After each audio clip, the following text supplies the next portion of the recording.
Ricardo Braga, é pastor ali na Igreja Assembleia de Deus, em Mojimirim, não é isso? Belém, pastoreado pastor Ângelo Galvão. O senhor tem toda a liberdade de ministrar a palavra de Deus. Salve, amada igreja, na paz do Senhor Jesus. Muito feliz de estar aqui de novo. Agradeço aos anjos da igreja, pastor amado, querido.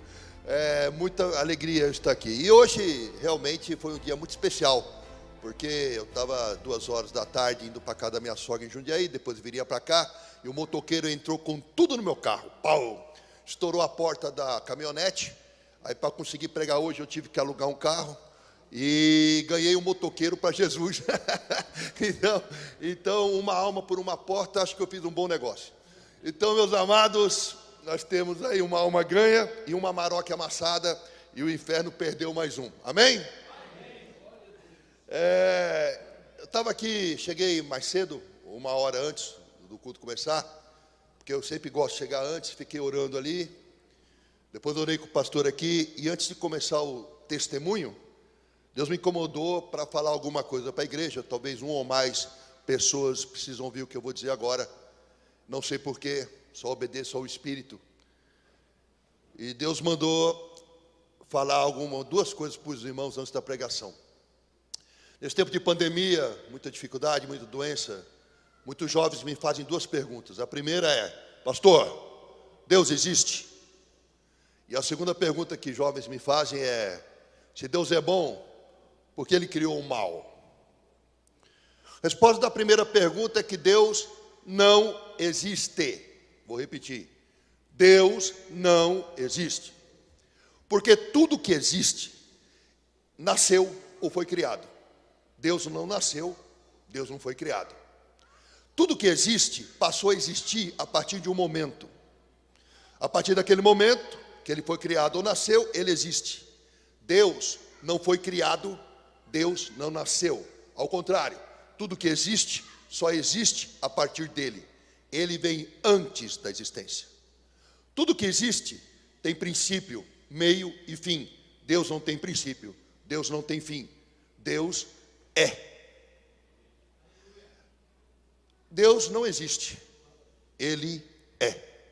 Por isso que o nome do Deus Pai na Bíblia é o Eu Sou. Em hebraico, Ud-Re, Vav-Re. Então, se alguém um dia perguntar para você: Deus existe? Você diga: não, Ele é. Ele vem antes do tempo, Ele vem antes da existência, e tudo que existe só existe a partir dele.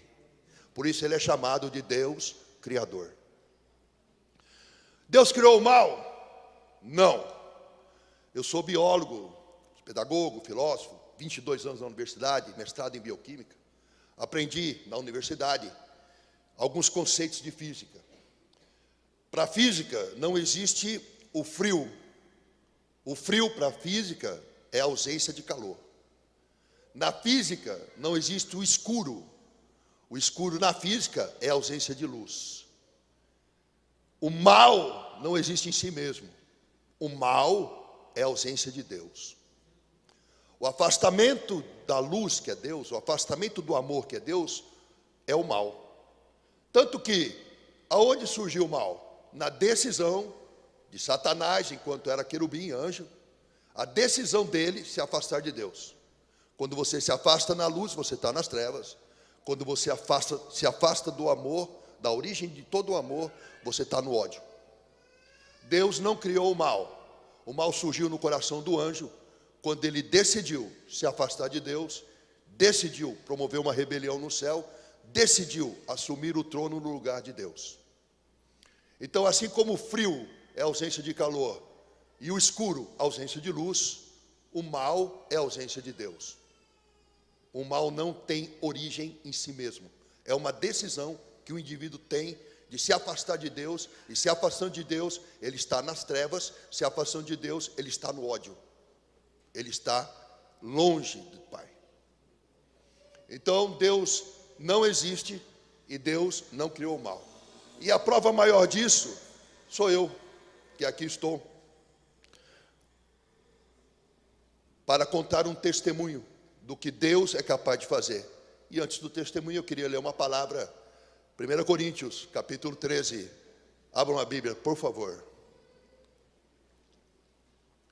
É necessário explicar a questão da existência e a origem do mal, porque muitos jovens começam a questionar. Se Deus existe, por que isso acontece? Se Deus existe, por que aquilo acontece? E por que houve a pandemia? Tudo isso é fruto de uma decisão do homem de se afastar de Deus. Se afastou de Deus através do pecado. E o pecado é a origem de todo o mal. Não Deus, o pecado. Ainda que eu falasse a língua dos homens e dos anjos, se eu não tivesse amor, seria como o metal que soa, ou como o sino que tine.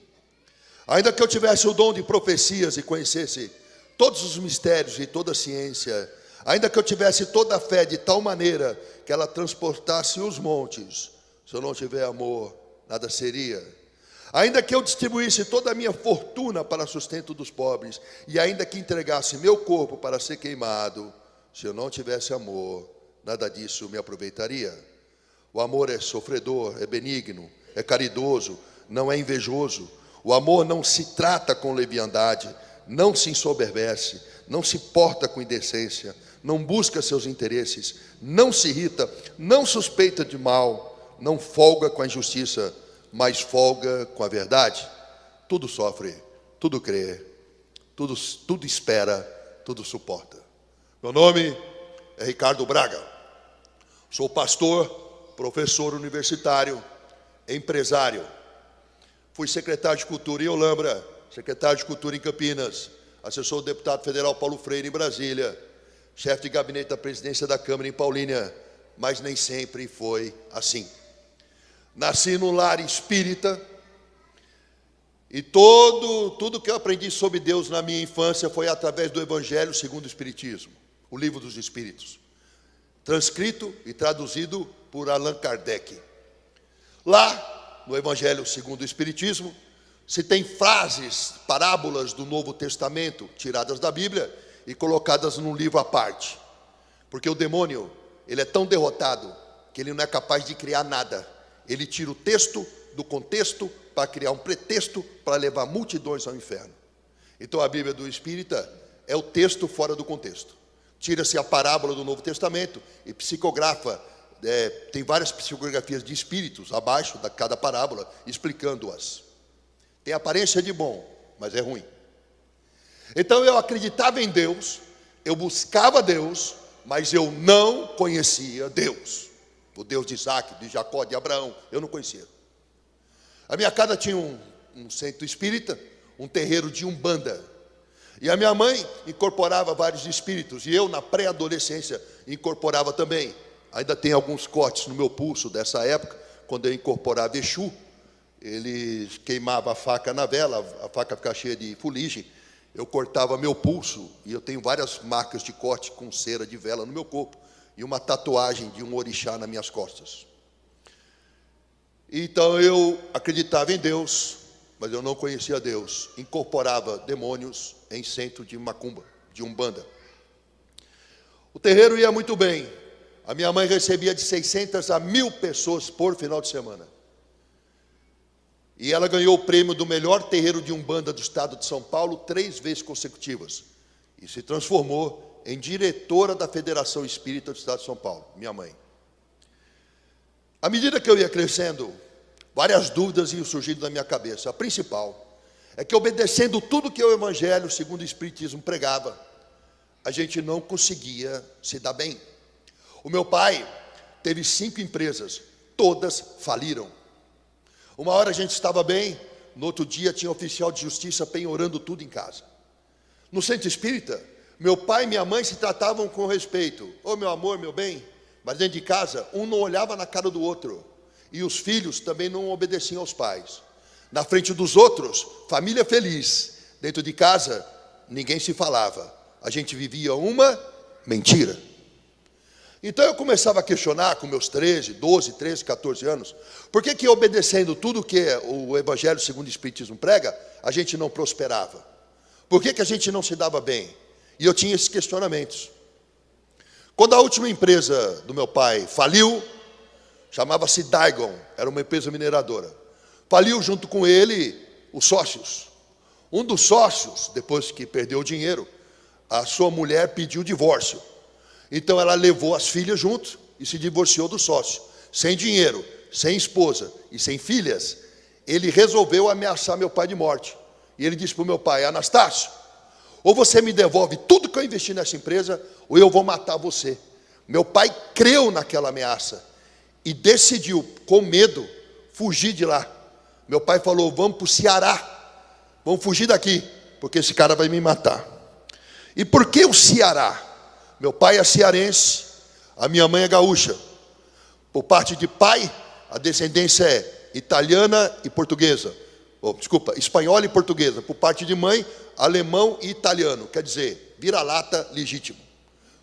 Pai cearense, mãe gaúcha, eu paulistano. Vira-lata. Meu pai colocou eu, meu irmão e minha irmã no avião e fugiu de São Paulo. Minha avó no Ceará teve 11 filhos. E meu pai imaginava que chegando no Ceará, ele ia encontrar apoio dos irmãos. Eu estou falido, meus irmãos vão me ajudar. Assim ele pensou, mas não foi assim que aconteceu. Quando chegamos lá, meu pai foi muito humilhado. E nós fomos morar de favor na casa da minha avó. 3 meses morando lá, morando com a minha avó, a minha mãe decidiu se separar do meu pai. Porque meu pai era um homem muito difícil. E morando de favor, ele ficou insuportável.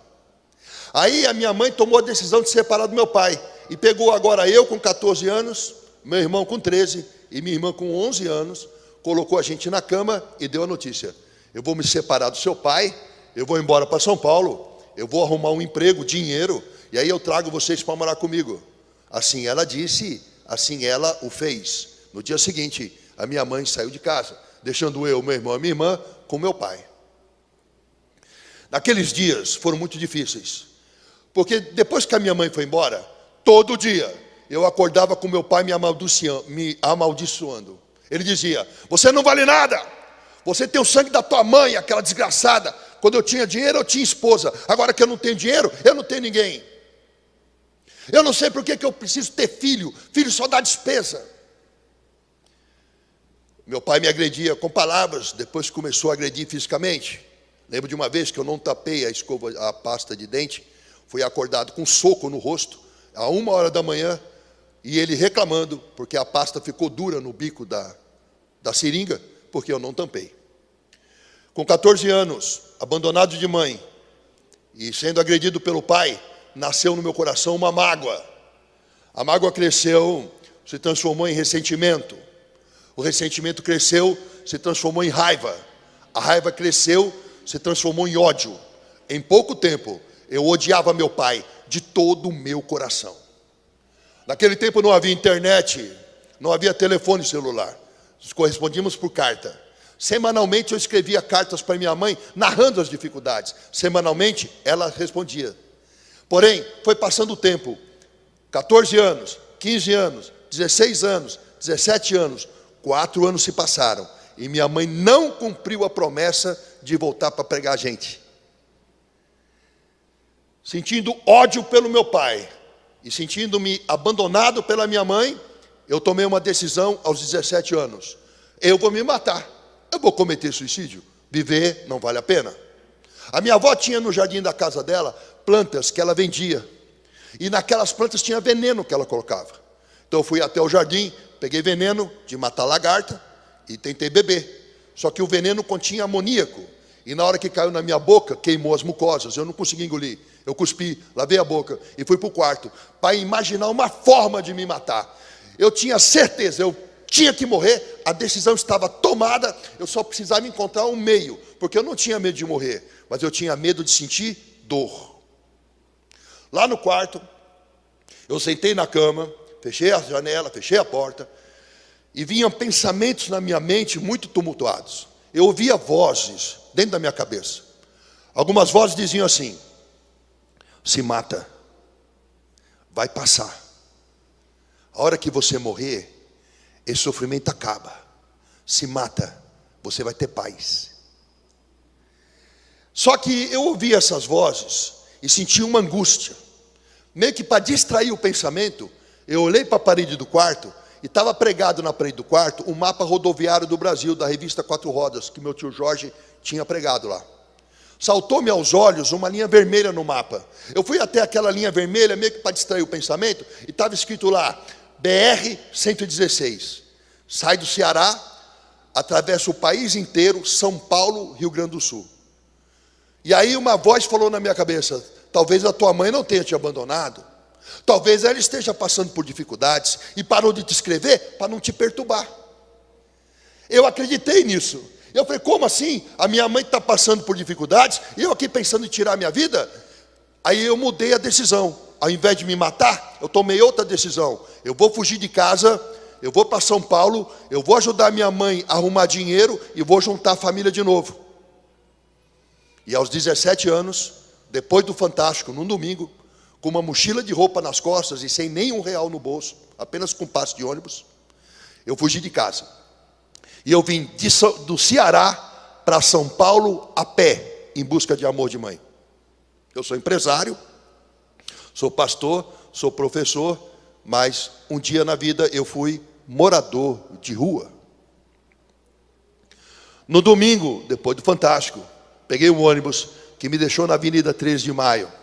E debaixo de uma placa verde, com letras brancas, que anunciava São Paulo, 3.500 quilômetros, eu dei o primeiro passo. Caminhei a noite toda até 3:30 da manhã. Às 3:30 da manhã eu tive sono e cansaço. Coloquei a mochila como travesseiro, deitei no acostamento da estrada, e era a primeira vez que um menino de classe média alta ia dormir nas ruas. Às 5 horas da manhã o dia amanheceu, calor e sol. Acordei, dormi 2 horas apenas. Iniciei a marcha novamente pela BR-116. Durante todo o caminho do primeiro dia, eu pedia carona, ficava com o dedo em riste, mas ninguém parava para dar carona. Andava, parava nos postos de gasolina dispostos à beira da estrada, e lá eu bebia muita água, não só para matar a sede, mas também para tentar encher o estômago e enganar um pouco a fome, que eu estava começando a sentir. Uma noite, andei o dia todinho, sem comer. Quando chegou a segunda noite, num posto de gasolina, havia um cajueiro e uma lanchonete próxima ao cajueiro. Eu fui até aquele cajueiro, coloquei a mochila como travesseiro no tronco e adormeci. Quando amanheceu a manhã seguinte, pela primeira vez na minha vida, eu tive fome. Meu amado, o que você tem não é fome. O que você tem é apetite. Eu estou com vontade de comer um negócio, é apetite. Fome é outra dimensão disso. Havia uma noite andando em jejum.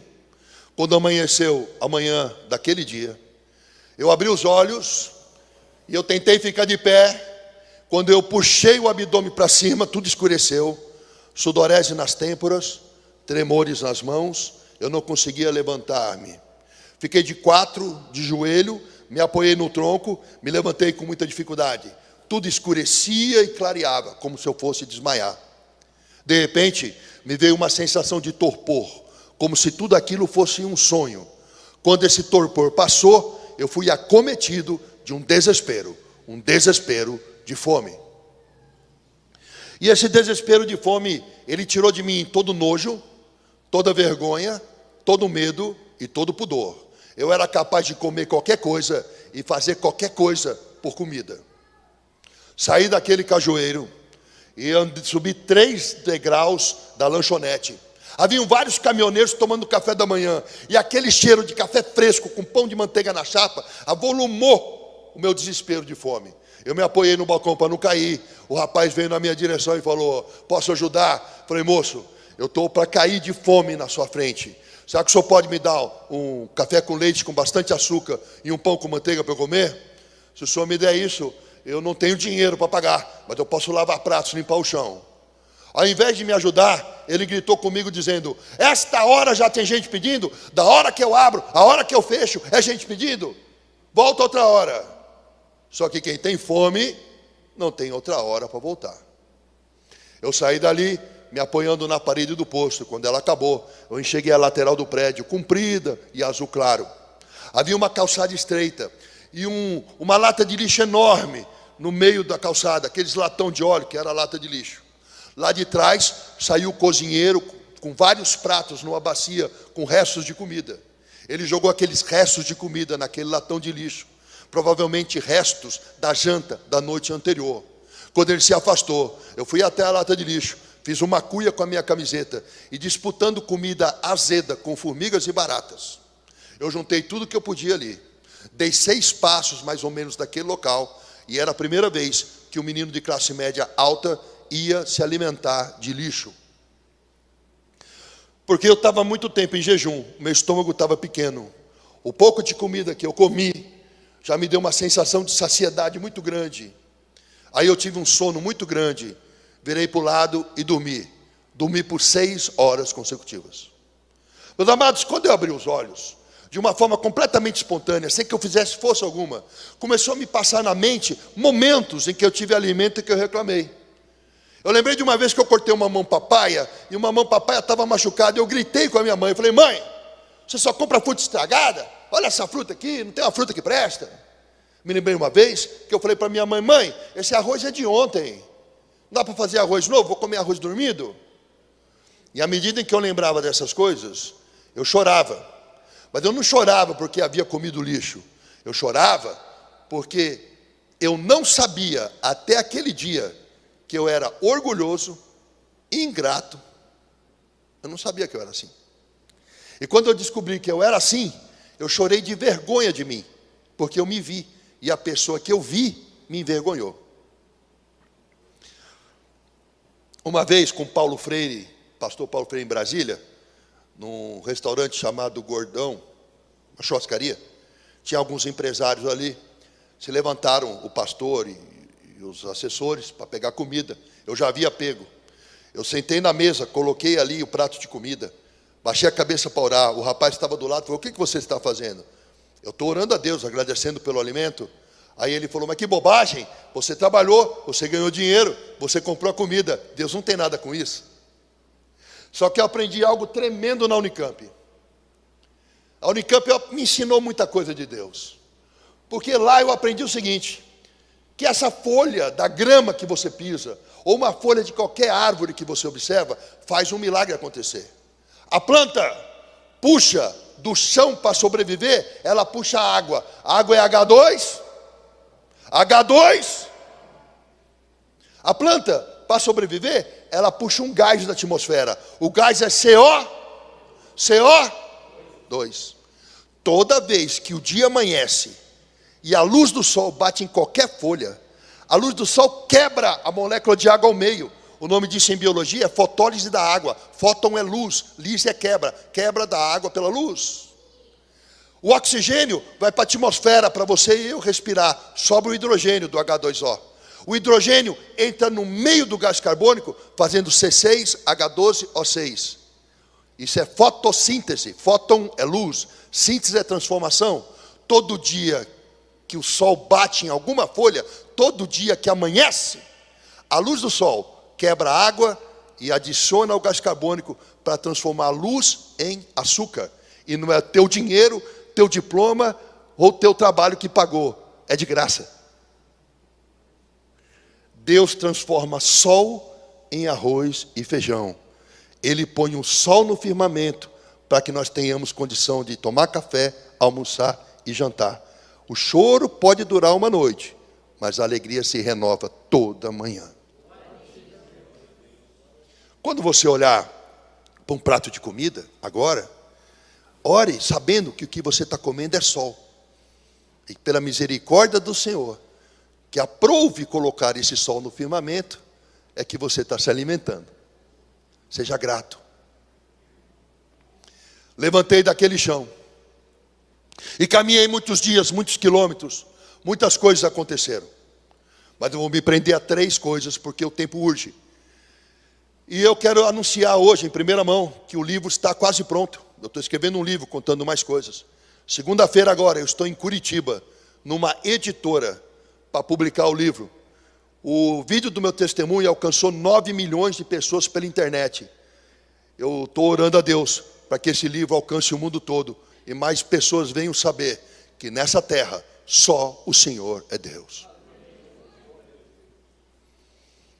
Então, meus amados, naquele tempo que eu caminhava, eu não tomava banho. Cada picada de inseto, cada arranhão no meio do mato infeccionava. E se eu parasse para descansar, nem que fosse 5 minutos, inchava o tornozelo, inchava o joelho, e eu sentia muitas dores. Então eu caminhava com dificuldades, e à medida que a musculatura aquecia, eu engatava a marcha de forma automática. Nesse estado de coisas, meus amados, eu cheguei na Bahia. E no norte da Bahia, o calor estava insuportável. Eu desci uma ladeira, subi uma colina de asfalto, imaginando que do alto da colina eu ia avistar um posto de gasolina para matar minha sede. Porque naquele trecho de estrada, além da fome, eu tinha muita desidratação, porque o calor era insuportável. Eu sentia o meu pé cozinhar dentro do resto de tênis. Eu via aquele vapor subir do asfalto e a paisagem do horizonte se modificar.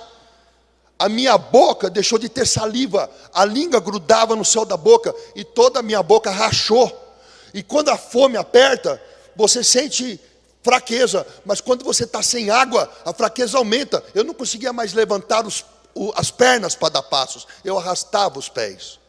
Então eu desci uma colina, uma ladeira, subi uma colina, na esperança do alto da colina, avistar um posto para matar minha sede. Mas quando eu chegava lá em cima, tudo que eu via era mais asfalto preto, sem curva, sem fim. Me arrastando pela estrada, ouvi uma música, e era um forró. E eu imaginei, se tem música, tem gente. Saí na estrada em direção ao som, numa bicada no meio do mato. Caminhei naquela bicada até me deparar com uma chácara linda. Havia vários carros 0 quilômetro lá, carro do ano. E tinha um cheiro de churrasco que me avolumou o desespero de fome. Toquei campainha, bati palma. Apareceu uma senhora com um maiô, uma canga amarrada na cintura, um copo de bebida na mão, um churrasco na outra. E ela falou, fala moço. Eu falei, olha, eu tenho muita sede, eu tenho muita fome, eu estou para desmaiar no seu portão. Será que a senhora pode me dar um copo d'água? Será que a senhora me dá alguma coisa para comer? Ela falou, olha, eu estou dando uma festa, agora não dá para te atender, volta outra hora. Me virei daquele portão, imaginei a estrada de onde eu vim, e eu falei, eu não vou resistir, eu vou insistir. Toquei campainha, bati palma de novo. Ela viu que era eu, recolheu-se para dentro e soltou 2 cães, 2 cachorros, que vieram latindo ao portão. Eu fiquei tão desorientado com aquela situação, que ao invés de voltar para a estrada de onde eu vim, eu virei à direita, numa bicada no meio do mato, e saí andando a esmo. Lá na frente, eu encontrei uma casa muito, muito pobre. Era uma casa de pau a pique, com pau trançado assim, e a parede era barro pisado. A casa não tinha telha de barro, ela tinha o telhado de palha de carnaúba, que é uma palmeira que tem no sertão. Havia um cajueiro e um balanço de pneu, e 4 crianças seminuas brincavam ali. Quando elas me viram, correram. Eu parei de frente daquela porta daquela casa. A porta era menor que eu, e ela abria em 2 pedaços. A parte de cima aberta, a parte de baixo fechada, e a maçaneta da porta era um pedaço de madeira que girava sobre um prego. Eu bati palma lá. Lá de dentro, saiu uma senhorinha, bem pequena, abaixo de 1,5 metro. Ela não tinha calçado nos pés. Ela tinha a mão bem pequenininha. Ela tinha um vestido tão velho que eu mal enxergava estampas florais nele. Ela tinha uma alça do vestido amarrada com um nó. E ela tinha um pano no cabelo, puído, velho. Ela assustada, bem pequenininha, um homem na porta dela, grande. Aí ela falou, fala moço. Eu falei, olha, eu venho de muito longe. Eu tenho muita sede. Eu estou para cair na sua porta. Será que a senhora tem alguma coisa para eu comer? Alguma coisa para beber? Ela sorriu. Eu reparei o sorriso dela. Ela tinha pouquíssimos dentes na boca. E até hoje, mesmo o sorriso da minha esposa não é tão bonito quanto o sorriso daquela mulher. Ela tinha o rosto enrugado, não rugas como as minhas, mas rugas profundas, como se fora um papel amassado. E ela sorriu e me olhou. E se eu tiver que dar um nome para aquele olhar, se eu tiver que batizar aquele olhar com nome, eu diria ternura. Ela estendeu uma mãozinha bem pequena naquela casa pobre. E sorrindo para mim ela disse, entra meu filho. Parece bobagem falar agora para você. Mas para quem está naquela situação que eu estava, ser chamado de filho, fez diferença. Eu me senti acolhido. Quando você está na miséria, quando você revira a lata de lixo para almoçar e para jantar, as pessoas não te enxergam. Quando alguém te chama de filho, numa situação de extrema dificuldade, seu coração parece que pega fogo. E ela falou: entra, meu filho. Eu entrei numa sala que não tinha piso, era só terra batida, não tinha uma cadeira para sentar, só redes penduradas na parede. Eu passei por um quarto cuja porta era um pano que corria num barbante. E fui até a cozinha, que tinha o único móvel da casa, uma mesa de madeira, 2 bancos de igreja assim, sem encosto. Ela me deu um prato, mandou sentar. Ela botou um prato de aço esmaltado fundo na minha frente. Ela tirou um paninho de um potão de barro com uma caneca de alumínio amassada mais limpa. Ela fez um tibum e tirou lá de dentro uma água barrenta e salobra. E ela disse: beba, meu filho, beba, beba, mate a sua sede. E eu bebi aquela água com gosto de barro, um gostinho de sal. Enquanto eu bebia a água para matar minha sede, com alegria, ela ia na única prateleira que tinha lá e começou a sacudir umas cabaças. Nenhuma fazia som. A última fez tch, tch, tch, com alegria. Ela levantou a cabaça para o céu e disse: graças a Deus, ainda tem farinha. Tirou lá de dentro uma farinha crua de mandioca, que no Ceará é chamada de farinha d'água. Colocou no prato, colocou água na farinha, a farinha amoleceu. Sentou do meu lado. Eu enchi a colher de sopa com farinha e água. E na hora que eu fui comer, olhei na janela, 4 crianças que estavam brincando fora, olhando para mim. Aí eu comecei a tremer e chorar. Ela falou: por que você não come? Você não tem fome? Eu disse: como é que eu vou comer? A única coisa que a senhora tem para dar para esses meninos. Ela sorriu para mim e disse: pode comer, meu filho. Na minha casa, filho de Deus não vai passar fome, porque amanhã Jesus dá mais. Até aquele dia, eu tinha ouvido falar de fé, eu nunca tinha visto fé. Existe uma diferença enorme entre você acreditar em Deus e você crer em Deus. Quando eu era espírita, eu acreditava em Deus. Hoje, cristão, eu creio em Deus. E qual é a diferença, pastor? Quem acredita diz assim: tem um Deus no céu, mas eu tenho certeza que Deus está lá, mas eu não conheço a sua voz, eu não ouço a sua voz, eu não sei seus pensamentos. Quem acredita diz assim: tem um Deus no céu, mas eu não tenho vontade de ler a sua palavra, eu não tenho fome pelas escrituras. Quem acredita diz assim: tem um Deus no céu, mas convém que eu tome as minhas decisões e ele tome as dele, eu caminho sozinho. Quem crê diz assim: tem um Deus no céu, eu conheço a sua voz, eu ouço seus passos. Quem crê diz assim: tem um Deus no céu, eu tenho fome e sede das escrituras, eu medito nela de dia e de noite. Quem crê diz assim: tem um Deus no céu e eu sinto a sua presença, eu percebo ele do meu lado. Quem crê diz assim: tem um Deus no céu, convém que a vontade dele prevaleça sobre a minha, porque ele deu seu Filho unigênito para que todo aquele que nele crê não pereça, mas tenha vida e vida eterna. E o Espírito me trouxe aqui essa noite para perguntar a você, jovem: você acredita ou você crê? Quem acredita vive uma religião e não há mudança de vida. Quem crê vive um relacionamento e esse tem a vida transformada. Quem acredita vivendo uma religião vai para o inferno de terno, gravata e Bíblia na mão. Quem crê é colhido como feixe de trigo em direção à Nova Jerusalém celestial. Porque aquele que acredita não tem relacionamento com Deus. E naquele dia dirá: mas em teu nome eu curei doentes, em teu nome eu expulsei demônios. E Jesus falará: te aparta de mim, porque eu não te conheço, você nunca teve parte comigo. Jesus está voltando. Os tempos são findados. Nós não estamos podendo mais gastar tempo brincando de crente, porque eis que estou à porta e bato, diz o Senhor. Nós somos a noiva do Cordeiro. Temos que estar cheio de azeite na lâmpada, preparado para as bodas, porque aquele que há de vir virá. Eu não sei se essa geração, incluindo a minha, verá a morte. Jesus está às portas do arrebatamento. Nós não podemos mais brincar de ser crente e vir para a igreja todo culto, acreditando em Deus, sem crer em Deus, sem ter com Deus um relacionamento, porque a placa da igreja não salva, o terno não salva, o coque não salva, a Bíblia não salva, na mão não salva, o cargo na igreja não salva. Quem salva é Jesus.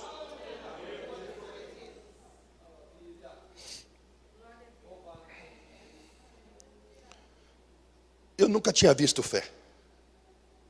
Eu nunca tinha visto isso.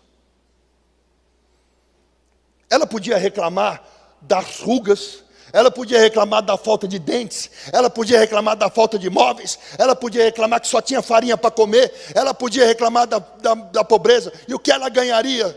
Ela ganharia ansiedade, síndrome de pânico, depressão, preocupação, talvez tirasse a vida dela e das crianças. Mas ela optou diferente. Ao invés de olhar para as circunstâncias, para os problemas, ao invés de olhar para esta vida, ela olhava para a Nova Jerusalém. Ela cria num Deus de provisão, ela cria num Deus de restituição, e ela se mantinha animada. Eu tenho 1,87 m, aquela mulher devia ter 1,40, 1,45. Ela era um gigante e eu um anão, porque ela enxergava a curvatura da terra. Nós passamos por poucos problemas. Numa pandemia, muita gente não vem mais na igreja, mas naqueles dias, dos primeiros homens da primeira igreja, eram cerrados ao meio, eram presos, torturados, chicoteados, não tinha onde botar a cabeça, o travesseiro era pedras, e o mundo não era digno deles, e eles viveram sem alcançar a promessa naquele dia, para que nós pudéssemos alcançá-la hoje. Que raça de crentes somos nós, que reclamamos, está chovendo, eu não vou na igreja? Que espécie de crente é o dos últimos dias, diferentes daqueles que no começo do evangelho davam a vida em sacrifício? Que igrejas são essas que pregam a prosperidade, a riqueza, desafio disso, desafio daquilo, e vamos ficar ricos? Jesus não morreu para tornar ninguém milionário, Jesus morreu para nos dar a salvação. A cruz é para a vida, não é para riquezas. Moído, esmagado por causa das nossas transgressões, carregando sobre ele o peso maior do que a cruz que Cirineu o ajudou a carregar, porque aquela cruz devia pesar de 100 a 150 quilos, mas ele carregava um peso maior, ele carregava o pecado do mundo sobre ele. O pecado da geração anterior, o pecado da geração dele, o pecado de todas as gerações, até o retorno dele em glória. E o sofrimento dele foi tamanho, que lá no Getsemane, ele se angustiou e chorou e suou sangue. E onde que estava a maior dor de Jesus? Será que foi no chicote? Será que foi no açoite? Será que foi na humilhação, no prego na mão? Será que a maior dor de Jesus foi física? Se uma mãe vê um filho morrendo soterrado por um instante que tomba nele, o desejo dela é se colocar no lugar, que morra eu e não meu filho. A dor que ela sente na alma é muito maior do que seria a dor da instante caindo na cabeça dela.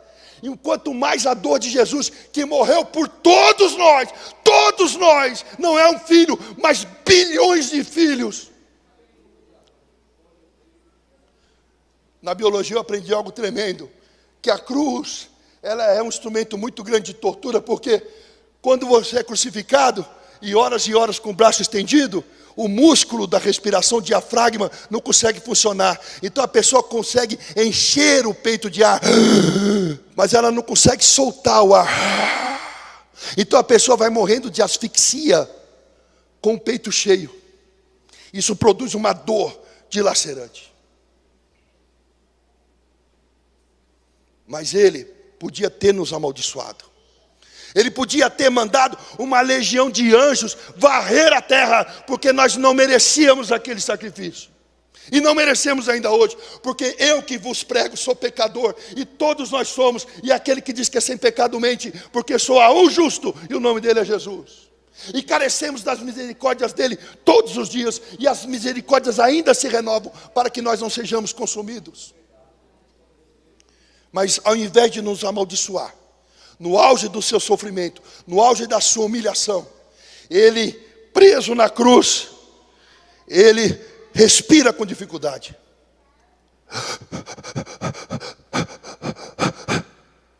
Ele pisa no pé, estica o corpo para soltar o ar, puxa o ar, olha para Deus e fala: Pai, perdoa, porque eles não sabem o que fazem. Solta o corpo.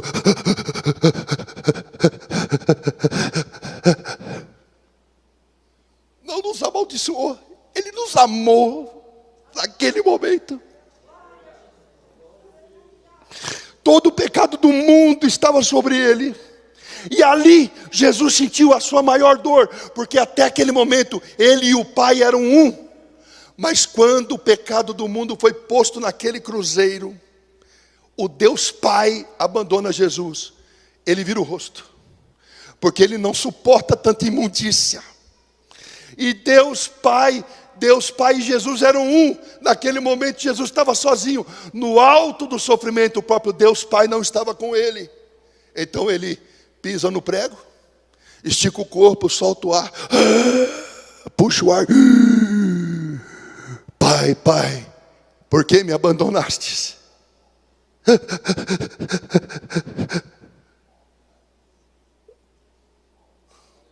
Fixa o peso no pé, levanta o corpo. A ti entrego o meu espírito. Está consumado. Se pela desobediência de um homem, Adão, toda a humanidade se perdeu, pela obediência de outro homem, Jesus, toda a humanidade seria resgatada. Não dá tempo de brincar de crente. Há um sacrifício de um cordeiro imolado na cruz por nós. Ele está aqui, batendo na porta. E se alguém abrir a porta de sua casa e convidar ele para entrar, ele entrará em tua casa e ceará contigo.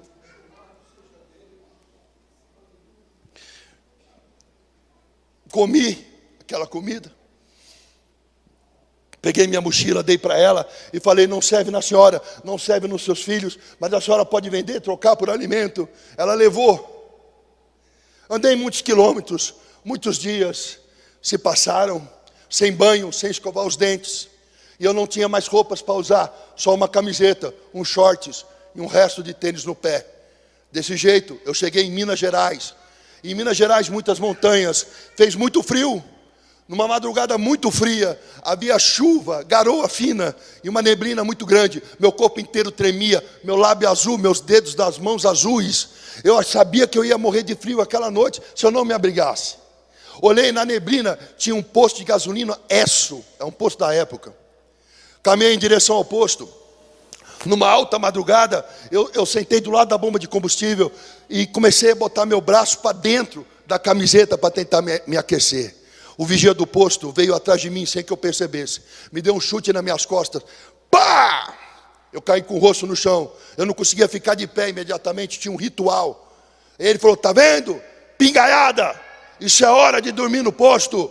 Tá tão bêbado, não consegue nem levantar. Chutou meu rosto, pisou nas minhas costas. Enquanto eu apanhava, eu rastejava para fora daquela marquise. Quando a chuva engrossou, para não se molhar, ele parou de me bater. Surrado, com frio, eu me rastejei num chão cheio de óleo e areia. Me apoiei num pneu de caminhão. Fiquei de pé com muita dificuldade. Dei a volta pelo mato e entrei no banheiro do posto por trás. Peguei papel de enxugar a mão, coloquei dentro da camiseta. Olhei a privada, toda suja de fezes, sem tampa, sem descarga. Sentei num chão gelado, um ombro na louça da privada suja, o outro ombro numa parede de pedra. Fechei a porta de madeira com o trinco. Olhei para aquele teto daquele banheiro gelado e me lembrei que todos os dias da minha vida eu tive uma cama, um lençol, um cobertor. Eu nunca disse obrigado, Senhor. Nada contra você querer ter o melhor carro, a melhor cama, a melhor casa, mas tudo contra você não agradecer o que Deus já tem te dado. Nós somos ingratos, nós somos uma geração ingrata. Porque ainda que Deus me negasse tudo de novo, tendo a consciência do que Ele fez na cruz, eu já me sentiria satisfeito. Porque o meu Deus não está condicionado ao que eu tenho ou deixo de ter. Porque o maior prêmio que Ele deu foi a sua própria vida, para que eu pudesse viver. Nós somos uma geração ingrata, uma geração que não sabe, a gente só sabe se queixar. Mas havia um povo que era preso, chicoteado, eles não reclamavam. Paulo falava: as pequenas coisas que eu passo não são nada diante da glória vindoura. Que geração é essa, Senhor?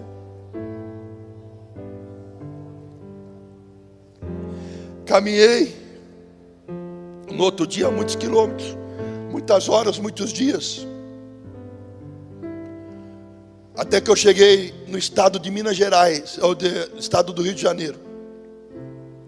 Faltava 600, 700 quilômetros para chegar em São Paulo. E na beira da estrada havia uma casa de prostituição. Muitas prostitutas, dentro e fora.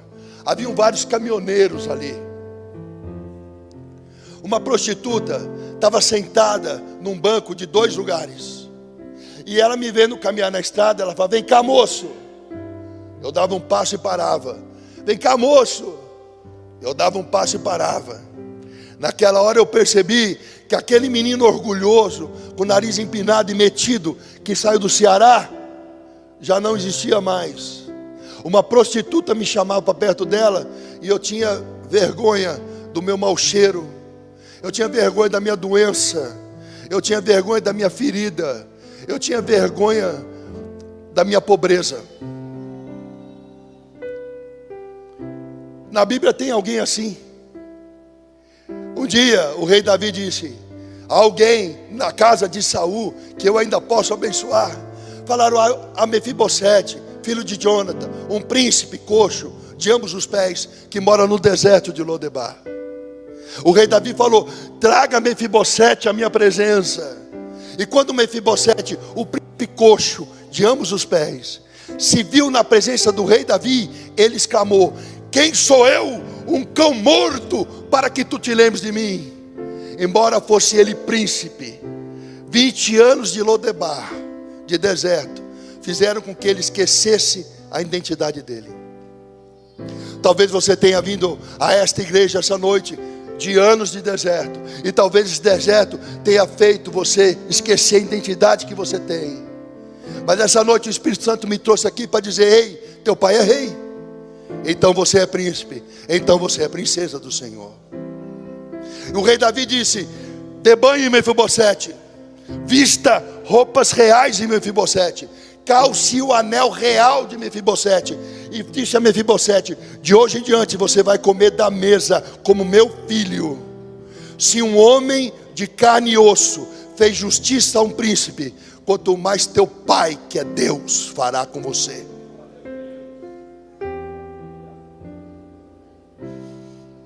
Você tem uma promessa, você tem um Deus, você tem um pai, e você foi pago por sangue. Então quando Satanás investir contra você, você vai dizer com a autoridade do Espírito Santo que habita em ti: eu não sei por que ralo você entrou na minha casa, mas você vai sair pela janela que é maior. Sai em nome de Jesus. Quando a depressão, a ansiedade, a dúvida, o desespero abater sua mente, tocar no seu coração, você fala: eu não aceito isso. Sai em nome de Jesus. Satanás quer te diminuir, ele quer te menosprezar. Ele veio para matar, roubar e destruir. E o meu povo peca porque não conhece as Escrituras. Porque se você conhecesse as Escrituras, meu amado, você, de posse da espada, que é a palavra de Deus, você podia investir contra o inferno todo. Porque Satanás é tão derrotado que ele não manda nem na casa dele. Quem tem a chave do Hades é Jesus. Por isso que quando Jesus foi batizado, aconteceu algo tremendo. Porque quando João Batista baixou Jesus nas águas, o Espírito Santo, na forma de pomba, desceu sobre Jesus. E o Pai exclamou do céu: eis aí o meu filho amado, em que eu muito me alegro. Vai para o deserto. Como assim? Pai, Filho e Espírito Santo se encontraram. Júbilo e alegria. Vai para o deserto. Porque é no deserto que se cria o guerreiro. O deserto é a escola do Senhor. O deserto você vai ser testado para ser aprovado. Muita gente pergunta para mim: pastor, por que eu estou no meio da prova e Deus não fala comigo? Eu sou professor de biologia. Quando eu dou aula de biologia. Todo dia eu dou aula de biologia. O aluno está lá aprendendo biologia. Na hora que eu estou dando aula, eu estou falando. A hora da aula é a hora de Deus falar. É a hora do professor falar. O professor está falando. Mas quando o aluno vai fazer prova, eu que falava na aula, eu me calo. Porque na hora da prova, o professor se cala. É naquela hora que o aluno vai ser testado se ele aprendeu alguma coisa no curso. Eu não posso falar. Se no momento da tua prova Deus está em silêncio, eu te pergunto: o que você estava fazendo quando o culto estava acontecendo e você não estava em casa? O que você estava fazendo quando você devia ouvir pregações e meditar na palavra de dia e de noite e se distraía com TikTok? Na hora da prova, lhe será cobrado algo que você deveria ter aprendido, e por escolha própria, você não aprendeu. Então se você vai passar na prova ou não, depende se você assistiu às aulas.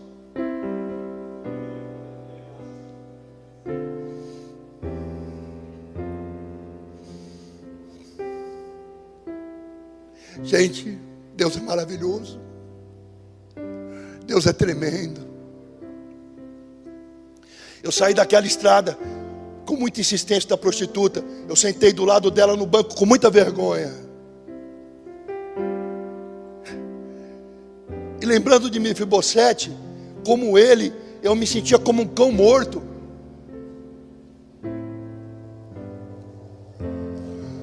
Mas quanto vale essa nota? Quanto vale isso? R$200. Aqui tem R$200, sim ou não? Se eu amassar, quanto que ela vale amassada? R$200. Se eu jogar no chão, quanto que vale jogada no chão? R$200. E se eu pisar e sujar, quanto que vale essa nota agora, pisada e suja? R$200. O deserto e o inferno pode te pisar, te amassar, te jogar no chão, jogar para baixo. Mas assim como essa nota, para Deus, você também não perde valor.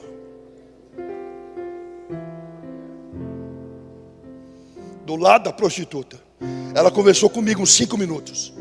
Aí ela falou: nossa, você fala bem, você estudou? Eu falei: eu? Nos melhores colégios de São Paulo. Ela falou: mas o que você está fazendo na rua? Aí eu contei a história que eu estava indo em busca de amor de mãe. Ela chorou, me deu um copo de café e falou: não sai daqui, você promete que você fica aqui? Eu falei: eu prometo. Ela entrou dentro da casa de prostituição com um caminhoneiro. Eu fiquei tomando aquele café quentinho, delicioso. Primeira coisa limpa que eu punha na boca. De repente, meia hora depois, saiu de lá o caminhoneiro, abotoando o cinto. E ele falou: quem é o menino? Ela falou: aquele menino ali. Ele falou: bora comigo para São Paulo. Eu falei: eu não tenho dinheiro para pagar o senhor. Ele falou: ela pagou para você. Uma prostituta deu a única coisa que ela tinha, o próprio corpo, para que eu, um desconhecido, tivesse a chance de encontrar minha mãe. O nome disso é amor. A igreja religiosa, ela julga demais uns aos outros. Está vendo aquele irmão? Estava lá na igreja, agora está lá no bar bebendo. Enganou o pastor. Eu nunca enganou. Está vendo aquela irmã? Estava lá no louvor, agora foi para o mundo. Tomara que fique lá. Enganou o pastor. Ela nunca enganou. Ao religioso, eu tenho algo importante para te contar. Tem uma prostituta na família de Jesus. O nome dela é Raabe. Tem uma estrangeira na família de Jesus. O nome dela é Ruth.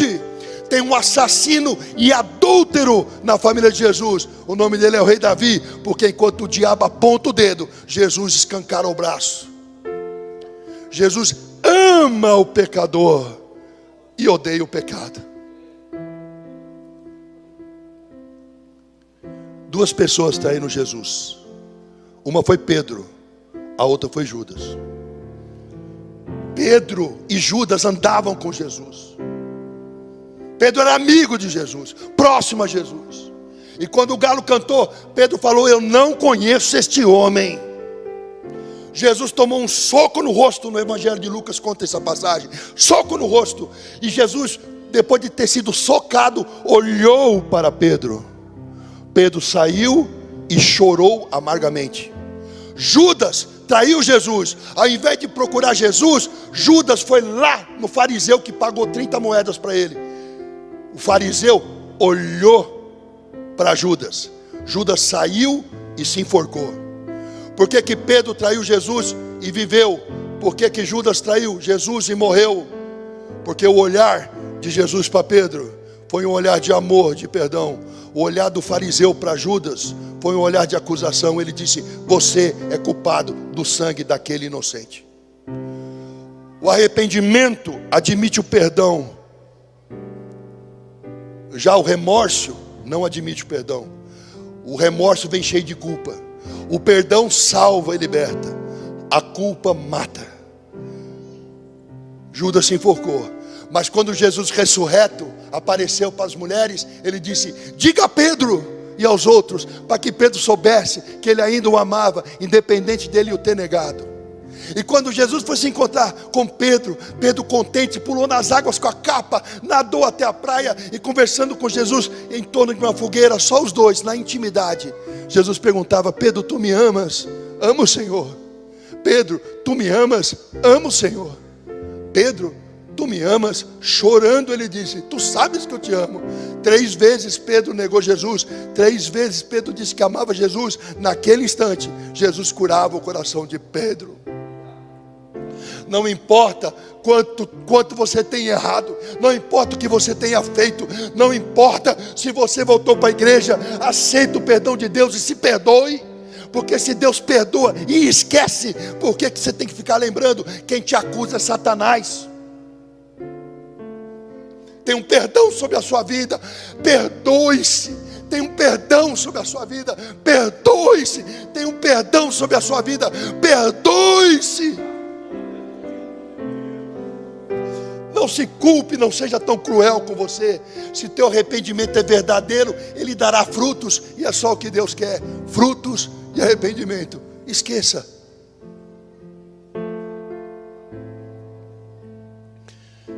Subi naquele caminhão. Esse caminhão me deixou no Museu do Ipiranga em São Paulo. Do Museu do Ipiranga eu caminhei até a Cardoso de Almeida, casa da minha avó. Eu vou acelerar porque o tempo urge. Toquei na maçaneta, a maçaneta abriu. 2º andar, apartamento 21. Minha avó, quando me viu, ela só sabia me abraçar e me beijar. Ela não reparou na minha sujeira. Ela não reparou no meu mau cheiro. Ela não se importou com as minhas feridas. Ela só sabia me amar. E a pergunta que o Espírito Santo faz à igreja essa noite é: como que você está tratando o seu pai, sua mãe, seu avô e sua avó? Eu não tenho tempo de ver a avó. A avó, ela fica falando nome de gente que já morreu, fica reclamando de tudo, de dor disso, dor daquilo. Minha avó não sabe o que é iPhone, o que é iPad, ela vê da Atena. O que eu vou fazer lá? Você não lembra? Você está reclamando que ela fala muitas vezes a mesma coisa. Mas quando você era pequeno, ela contava uma historinha, você falava de novo, vó, ela repetia. Você precisa trocar a fralda de um vô que tem problema de urina. Que nojo. Mas quando você urinava, ele trocava as suas. Você tem paciência com o povo da igreja, você tem paciência com o cliente no trabalho, mas não tem paciência com o vô, com uma avó, com o pai, com uma mãe. Pastor, eu quero um varão de Deus. Você ajuda a sua mãe? Como que você trata ela? Se você não ajuda a limpar uma casa, a limpar um prato, se você não cuida do seu esposo, não cuida das tarefas que a tua mãe te dá, como é que você vai cuidar de um homem? Aí o varão fala: pastor, eu quero uma esposa. Você não estuda, só tira a nota baixa, não trabalha, não quer crescer na vida. Como é que você vai sustentar uma mulher e filhos?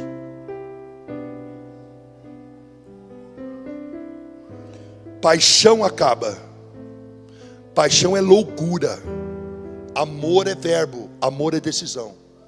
A paixão inunda o coração enganoso. O amor desperta a razão. Porque eu amo, tu amas, ele ama. Nós amamos, vós amais, eles amam. É verbo. Verbo pressupõe ação. Ação é decisão mental, não é sentimento. Eu sempre falo para os jovens: nunca case antes de 2 anos e meio. Porque 2 anos e meio é o máximo que um cérebro humano consegue estar apaixonado. A paixão é loucura. Sobe um nível de serotonina, sobe um nível de dopamina muito acima da média. E a pessoa fica naquela euforia, esperando o telefone tocar. Ela não vê defeito. O sujeito tem uma verruga com 3 pelos pretos na ponta do nariz. Todo mundo fala: isso é feio. Você fala: feio não, ele é exótico. Se falarem muito mal dele, você vai lá, beija a verruga e ainda chupa o espelhinho. De repente, passa 2 anos e meio, a pessoa telefona, você fala assim: está me ligando de novo? Você olha para a foto dele: o que é essa verruga aqui? Cadê todo aquele amor? Não era amor, era paixão. E a paixão passa. Amor é quando você olha para ela ou para ele, enxerga defeitos e qualidades, e você toma a decisão de encarar o desafio. Eu sou casado. Eu me casei há pouco tempo, eu tenho 56 anos. Eu me casei com 50 anos. Todo dia eu acordo e falo: hoje eu vou amar a minha mulher. Todo dia. É uma decisão. Antes eu vivi com mulheres no passado, mas nunca casei, porque eu achava que não precisava casar. Eu casei agora. Tem gente falando: eu tenho 40 anos, ainda não casei. Casei com 50. Deus é bom.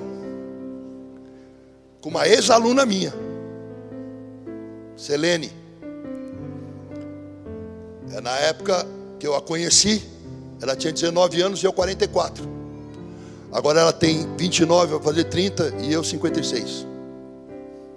Aí o pessoal fala: você não fica preocupado que ela é tão mais jovem? Eu falei: eu não, quem tem que estar preocupado é ela, né?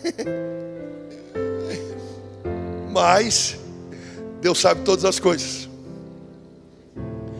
E cheguei em São Paulo. Minha avó mandou tomar banho, eu fui. Meus amados, quando eu tirei a roupa, pela primeira vez eu me vi nu diante do espelho. Não me reconheci. Eu não enxergava a minha pele, era só uma mancha amarela, muita gordura sem banho. A pele da gente fica amarela e ficam umas manchas pretas grudadas na gordura. Eu olhei meus dentes no espelho, eu não enxergava a divisão entre eles, era uma crosta. Eu escovei os dentes, não conseguia limpar aquilo. Eu fui tomar banho, saiu uma água preta pelo ralo, e por mais que eu me esfregasse, não limpava tudo. O cabelo lavado, com tanto nó, não conseguia pentear. Coloquei um pijama do vô, fui na cozinha, era alta madrugada. Minha avó fez umas torradinhas com queijo e orégano e fez um todão de meio litro assim. Hoje eu como nos melhores restaurantes, mas eu nunca comi e nunca vou comer nada melhor que aquela torradinha, aquele todão, porque estava cheio de amor de vó. Ela colocou um colchão no chão para dormir fininho assim na sala. Eu deitei naquele colchão, parecia que meu corpo não parava mais de afundar, porque foram 4 meses dormindo sob pedras. E quando eu abri os olhos no dia seguinte, a minha mãe estava olhando para mim. Ela pulou, me abraçou, me beijou, choramos. Ela falou: você quer me matar? Você quer me matar? Como é que você fez essa loucura? Eu falei: mãe, eu escrevia para a senhora contando. Agora eu vim, agora nós vamos morar juntos, vou trabalhar. Aí minha mãe me deu notícia: eu casei de novo. E o homem com quem eu casei não quer que você more comigo. Eu estava sendo abandonado pela segunda vez. No outro dia eu fui até a casa desse homem, o nome dele é Lineu Spalato. Bati a campainha aí, meu avô. Quando ele abriu a porta, ele falou: você é o filho de Enildo? Eu sou. Sua mãe não falou com você? Eu tenho muito dinheiro, não vai te faltar nada, fica no seu avô. Aí eu falei: mas eu quero morar com a minha mãe. Ele falou: não, porque eu casei com ela, eu não quero filho aqui que vai me atrapalhar o relacionamento. Eu falei: mas você não me conhece, me dá a chance de morar aí 1 mês. Se eu atrapalhar, você me manda embora, mas não me manda embora antes de me conhecer. Ele falou: não, fica no seu avô. Esse homem morreu tem uns 9 anos atrás. Ele não era mais rico, morava de aluguel. E E quem cuidou dele no final da vida fui eu. Deus exalta quem se humilha. Na porta daquela casa eu olhei para o meu avô e falei: vô, é possível ser feliz na vida? Meu avô falou: é. O que eu faço para ser feliz? Ele falou: faça uma faculdade, tenha um bom emprego e arrume uma mulher que te ama. Fiz faculdade, arrumei um bom emprego no banco e tinha uma mulher que me amava. E depois de 4 anos morando junto com ela, eu não era feliz com nada que meu avô falou. Porque o diabo, ele te dá as coisas por fora para tentar mudar você por dentro. Jesus não, ele muda você por dentro para depois te dar as coisas por fora. Eu desconfiava do meu casamento. Eu olhava para ela, essa mulher, eu fui abandonado por mãe. Eu não confiava em mulher nenhuma. Eu fazia da vida dela um inferno. Quando estava tudo muito bom, eu falava: tá bom demais para ser verdade. Alguma coisa vai dar errado nesse negócio. Aquele pensamento ruim, negativo. No final de 4 anos de casado, ela falou: vamos nos separar. Casado, morando junto, né? Vamos nos separar.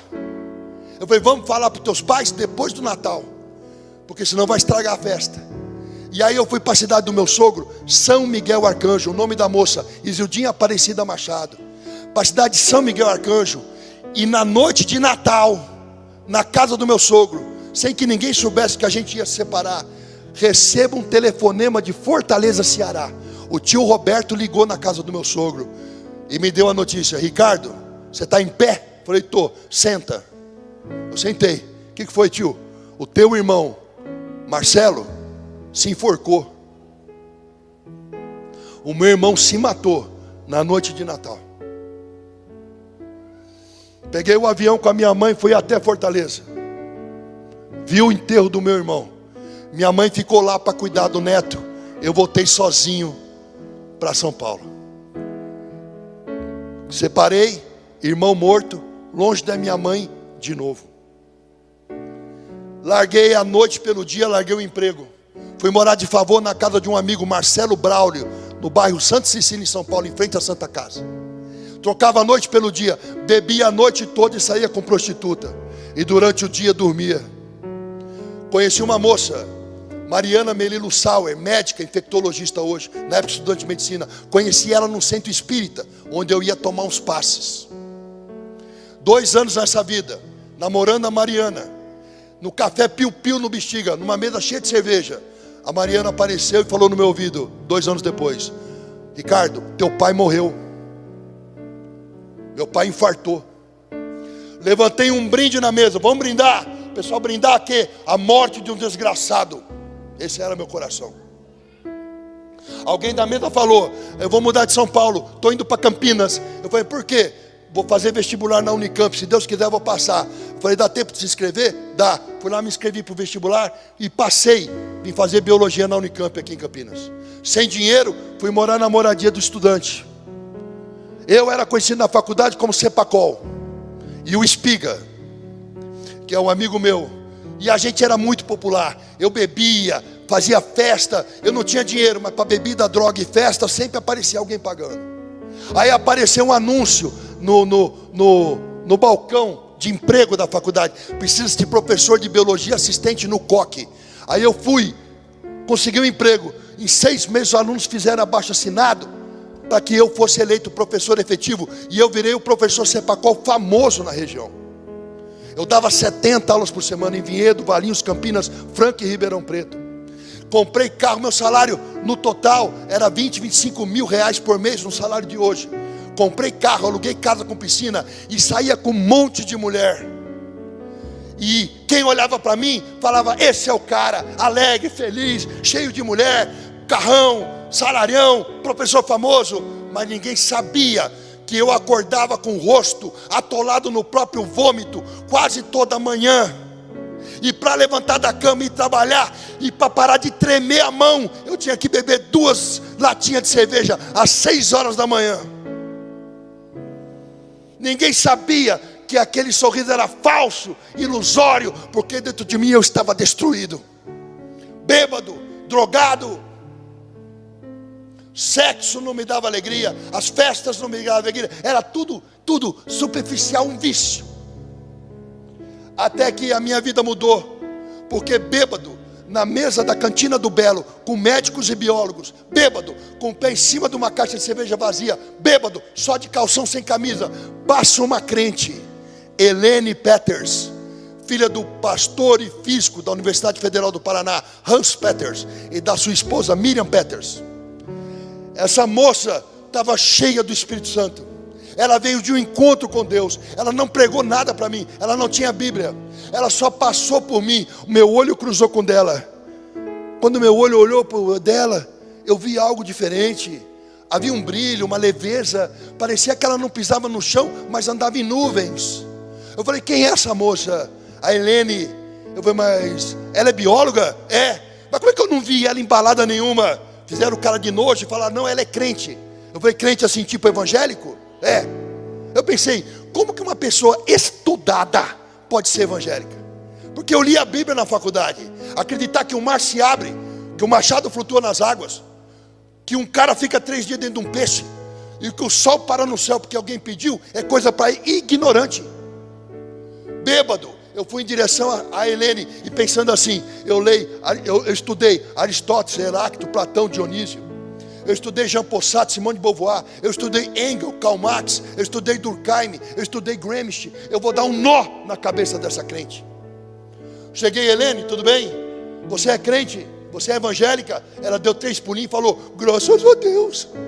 Eu não falei nada, mas pensei comigo, crente e louca. Helene, vamos falar de Deus, porque eu li a Bíblia. Ela falou, vamos não, você está bêbado. Quando você estiver bom, a gente conversa. Ela não saía da minha cabeça. Passou mais uma semana, encontrei com ela. Helene, vamos falar de Deus? Vamos não, você está bêbado. Quando você estiver bom, a gente conversa. Eu falei, filho, eu bebo todo dia, quando é que nós vamos conversar? Ela falou, Deus está preparando o momento. Passou mais uma semana, domingo, eu saí andando em Barão Geraldo para encontrar um lugar para comer. 11 horas da manhã, não tinha bebido nada. Entrei no restaurante, a Helene estava lá. Quando ela me viu, ela fez uma cara de, não, o mala. Porque mulher assim, mulher fica sorrindo para você, mas ela está pensando, que idiota. Aí, eu sentei na mesa e falei, Helene, vamos falar de Deus? Ela pegou o garfo com uma autoridade que não vinha dela, bateu na mesa, pá, em vez de me chamar de Cepacol, ela falou, Ricardo, você quer conhecer Jesus? Eu falei, o da cruz? O mundo inteiro conhece. Ela falou, não, teu Deus está morto, o meu Cristo vive. Você quer ir na igreja comigo domingo que vem? Eu pensei, já fui em centro de Umbanda, Candomblé, Quimbanda, racionalismo cristão, reiki, eubiose. E em igreja crente é moleza. Saiu da minha boca assim, vou. Eu não sabia. Mas ela ligou para a mãe dela, e a mãe dela e ela ficaram uma semana de joelho dobrado e jejuando por mim. Muitos jovens falam assim, pastor, deixa eu evangelizar.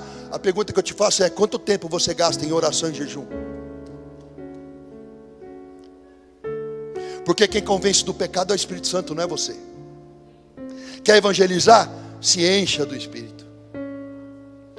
Chegou domingo, eu tinha carro e tinha moto. Eu pensei, a Helene é bonita, eu vou de moto, porque a gente vai para a igreja com ela agarrandinho. Só que eu cheguei lá, estava a mãe e a filha, 3 não cabe na moto. Para piorar, a mãe dela veio em mim, me deu um abraço e falou no meu ouvido, Jesus te ama e eu também. E eu pensei comigo, essa loucura é de família. Eu falei, eu não vou mais para a igreja não. Eu estou de moto, só cabe 2. Não, você vai. Quando eu vi, eu estava no ônibus. Me levaram para a igreja. Entrei na igreja, o povo falando em línguas. Orocorô, Yassurianta, Lamassúria. Eu, o que é isso? Olhei para o lado para pedir explicação. A Helene é assim. Olhei para o outro lado para falar com a mãe dela atrás de mim assim. E tudo que eu queria era sumir daquele lugar de gente doida. Camiseta regata, tatuagem aparecendo, toco louvor. Em tua presença sou fortalecido. Em tua presença, Senhor meu Deus. Em tua presença é onde quero estar, buscando a tua face. Quando eu li aquele buscando a tua face, eu senti um toque físico assim em mim. E eu era espírita de carteirinha. Eu tenho uma testemunha aqui desse tempo, a esposa do pastor aqui. A Rosângela, eu conheci essa mulher quando eu era 20 e poucos anos. Eu morei numa pensão em São Paulo. Eu não tinha dinheiro para morar numa casa alugada. Morei numa pensão. Aluguei uma vaga na casa de uma moça que era irmã de um jornaleiro. Sabe quem morava na pensão? Ela. A gente dividia comida. Ela estava numa batalha, numa luta muito grande, trabalhando muito. Eu era tão espírita que eu preguei o espiritismo para essa mulher todos os dias. Eu dei livros espíritas para ela ler. Eu falava com ela, discutia a Bíblia para ela, falando do Evangelho segundo o Espiritismo. Falava para ela de reencarnação, eu falava para ela de karma. Esta mulher aqui, eu tentei ganhar ela para Satanás. Hoje, eu e ela servimos ao Senhor. Eu conheço ela da juventude dela. E olha o que Deus fez. Hoje é a esposa de um pastor abençoado. Naquela igreja que eu não conhecia ninguém, quando eu senti aquele toque, só conhecia as duas. Eu comecei a sentir um tremor, mas era um tremor por dentro, não era por fora. Meus órgãos tremiam. E à medida que tremia, eu sentia um choro brotar. E eu sabia que não era um choro normal, era um choro que vinha do fundo da minha alma. Me deu um desespero. Eu saí correndo e me joguei com o rosto no chão, em frente ao púlpito. O pastor Alexandre Perucci e sua esposa Márcia Perucci mandou parar o culto. Para tudo! Pegou um vidro de azeite e jogou todo o azeite em mim e disse para a igreja: o Espírito Santo de Deus está me dizendo que nesta manhã de domingo eu estou consagrando um verdadeiro adorador. Eu assumi a posição fetal e aquele choro aumentou. Eu chorei o suicídio do meu irmão. Eu chorei o ódio que eu tinha pelo meu pai. Eu chorei o abandono de mãe. Eu chorei a miséria das ruas. E à medida que eu chorava, eu sarava. Quando eu levantei daquele chão, o peso do mundo não estava mais sobre mim. Alguém veio no meu ouvido atrás e disse: Ricardo, eis que estou à porta e bato. Se alguém ouvir a batida, abrir a porta e me convidar para entrar, entrarei em sua casa e cearei contigo. Ricardo, Jesus está te chamando. Você aceita Jesus na sua vida como Senhor e Salvador? Eu falei: aceito. Explodiu dentro de mim uma alegria que eu não conseguia conter. O álcool não deu, o sexo não deu, a balada não deu, nada me deu uma alegria que era diferente. Ela não vinha de fora para dentro, explodia dentro de mim. Eu ria, eu me sentia liberto, eu dava glória a Deus. Eu não sentia mais tristeza, nem depressão, nem ansiedade. Eu estava livre. Me deram uma Bíblia. Eu entrei no ônibus cheio de azeite. Ninguém no ônibus queria encostar em mim para não se sujar. E eu falava para a pastora: agora eu sou crente? Ela falava: é crente. Eu falei: como é que eu faço para ser mais crente? Ela falou: calma. E durante 2 anos, para assistir culto, eu ia em Curitiba. Pegava o ônibus sexta-feira à noite, meia-noite, chegava em Curitiba 6 da manhã. Pastor Hans me pegava lá, sábado, domingo com eles, acabava o culto domingo, ele me botava no ônibus meia-noite, chegava em Campinas 6. E tem gente que não vem no culto porque hoje está cansado.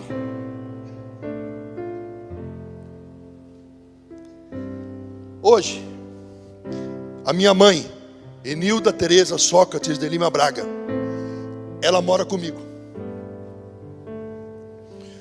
Naquele ônibus, naquele dia, cheio de azeite, a minha vida se transformou. E eu sabia que de alguma maneira a minha família também seria alcançada. No domingo, à tarde e à noite, depois do culto, eu li a Bíblia. Eu li a Bíblia e de repente algo que não fazia sentido passou a ter todo sentido. Aí no outro dia eu fui dar aula no cursinho, segunda-feira de manhã, professor Cepacol famoso. Levei a Bíblia e o livro de biologia e falei lá para os alunos: Gênesis, capítulo 1. Ninguém entendeu nada. Eu tinha um dia de convertido. No começo, a terra era vazia e sem forma. Havia trevas no fundo do abismo, e o Espírito Santo de Deus pairava sobre as águas. Biologia: no começo a terra era um conglomerado de gases tóxicos, vazia de vida e sem forma. A Bíblia está certa. Gênesis: e a água saiu do solo na forma de vapor. Biologia: até hoje é assim. De tudo que um vulcão cospe é vapor d'água, 10% é vapor d'água. A Bíblia está certa. Gênesis: e Deus criou as ervas do campo e depois os seres vivos. Biologia: faz fotossíntese, as ervas do campo sustentam todos que respiram e fermentam. A Bíblia está certa. Gênesis: e Deus pegou o homem, pegou o barro, do barro formou o homem, lhe soprou nas narinas o fôlego de vida, e o homem se fez alma vivente. Biologia: carbono, hidrogênio, nitrogênio e oxigênio formaram a primeira molécula orgânica, um ácido nucleico em meio aquoso no barro. A Bíblia está certa. Levantei a Bíblia naquela manhã para 300 alunos e disse: se ele está certo no começo, ele está certo até o final. Vamos baixar a cabeça, orar e se arrepender, porque Cristo vive. E 300 alunos oraram comigo naquela manhã. Hoje a minha mãe mora comigo, a minha irmã, minha sobrinha e o filho do meu irmão que se matou. E eu e minha casa servimos ao Senhor.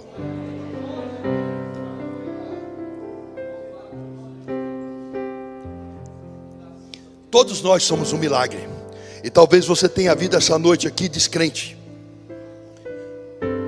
Então eu quero que você feche os teus olhos, baixa a tua cabeça, que nós vamos orar antes de eu passar o microfone para o pastor. Fecha seus olhos, baixa a tua cabeça. Esquece quem está do teu lado. Agora é você e Deus. Pensa em Jesus. Você pode pensar em Jesus andando pelo mar da Galileia, ou você pode pensar em Jesus falando do barco de Pedro. Pense em Jesus.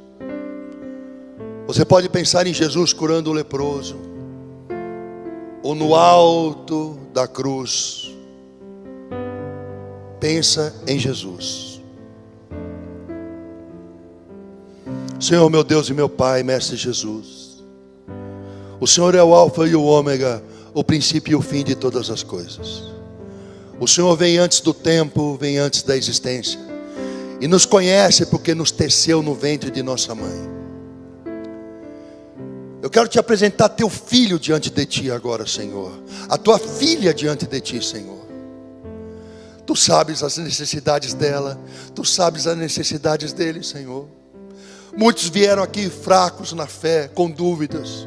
Muitos vieram, Senhor, buscando a última chance de ter uma palavra para que voltassem a avivamento.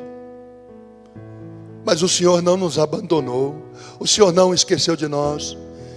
O Senhor dá testemunho diariamente das maravilhas que o Senhor é capaz de fazer. Então eu te peço, Senhor, toca agora no coração da tua filha, Senhor. Tu sabes que esse coração está apertado, está bem espremidinho. Toca no coração dela, Senhor. Toca no coração do teu filho. Como o Senhor fez com o meu coração, sara, Senhor. Sara, liberta, cura, Senhor. Enche esse coração de esperança, de paz, de regozijo. Tira essa tristeza, Senhor, essa angústia, essa preocupação. Sai em nome de Jesus. O Senhor é o médico dos médicos. Cura as emoções do teu povo, Senhor. Toda doença, toda enfermidade, sai agora na autoridade do nome de Jesus, Senhor. Enche o coração do teu povo da fé e da certeza, Senhor, de que o Senhor é fiel, de que o Senhor é amor, que o Senhor nos ama, que o Senhor nos cuida, que a cruz, Senhor, tem um significado gigante na nossa vida. Ainda de cabeça baixa e olhos fechados, há alguém nessa igreja que entrou aqui hoje e gostaria de entregar a vida a Jesus, como eu fiz aquele dia? Levanta a mão no seu lugar que eu quero orar por você. Alguém entrou nessa igreja aqui hoje e ainda não é cristão, ainda não entregou a vida a Jesus? Levanta a mão no seu lugar que eu quero orar por você. Há alguém aqui assim?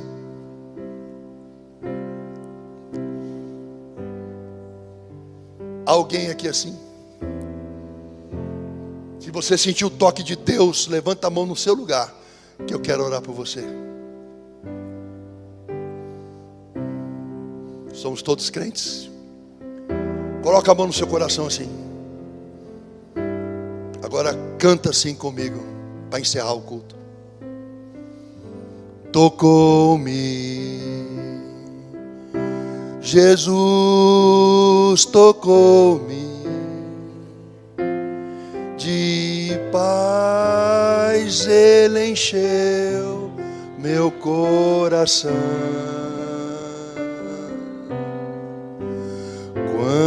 Quando o Senhor Jesus me tocou, livrou-me da escuridão. De novo. Tocou-me, Jesus tocou-me, de paz Ele encheu meu coração. Quando o Senhor Jesus me tocou,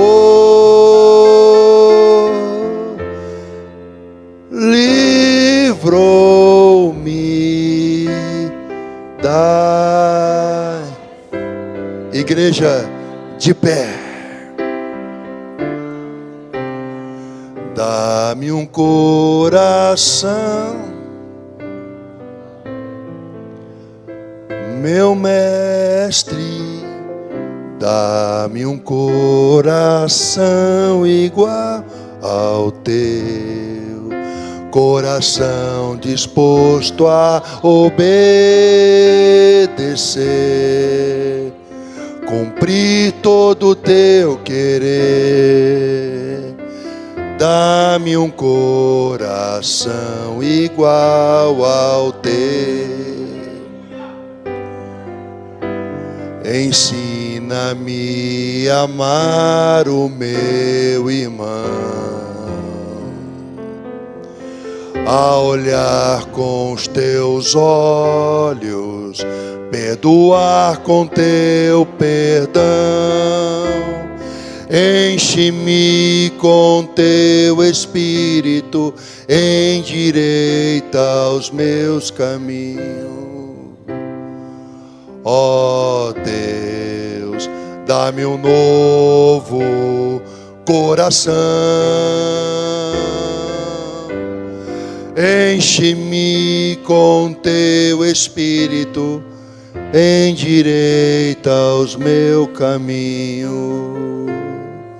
Ó Deus, dá-me um novo coração. Estende a tua mão. O pastor vai dar a bênção sacerdotal e eu vou dar uma bênção aqui também. Estende a mão. Que o Senhor te abençoe e te guarde, que faça resplandecer o seu rosto sobre ti, que tenha muita misericórdia de ti e que te dê a paz.